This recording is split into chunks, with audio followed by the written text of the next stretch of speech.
இன்றைக்கி டயட்டோட டே 2 நேற்று வந்து பார்த்திங்கன்னா 80.40 இருந்தேன். இன்றைக்கி 80.35. அந்தளவுக்கு ரொம்ப டிஃப்ரென்ஸ் கிடையாது. ஏன்னா நம்ம சாப்பிட்டது கொஞ்சம் நஞ்சம் இல்லை, டக்குன்னு நம்மளுக்கு வந்து வெயிட் குறையிறதுக்கு பார்க்கலாம். 10 டேஸில் 2 டேஸ் முடிஞ்சிருக்கு, இன்னும் 8 டேஸ் இருக்குது. கிராஜுவலாக எவ்வளோ ரெடியூஸ் ஆகுதுன்னு நம்ம பார்க்கலாம். இன்றைக்கி மார்னிங் வந்து பார்த்திங்கன்னா நான் கொஞ்சோண்டு காஃபி எடுத்துக்கிட்டேன் வித்தவுட் சுகர். ஒரு 2 சிப் வர மாதிரி தான் நான் எடுத்திருக்கேன்.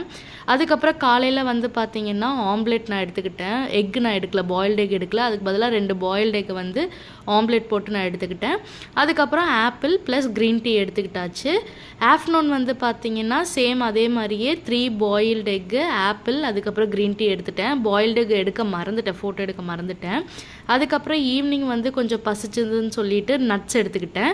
நட்ஸ் எடுத்துகிட்டு ஒரு 1 ஹவருக்கு அப்புறம் வந்து பார்த்திங்கன்னா oats, apple, green tea as usual அப்படியே எடுத்தாச்சு. இன்றைக்கி டே 2ஓட டயட் வந்து நான் ஃபினிஷ் பண்ணிட்டேன்.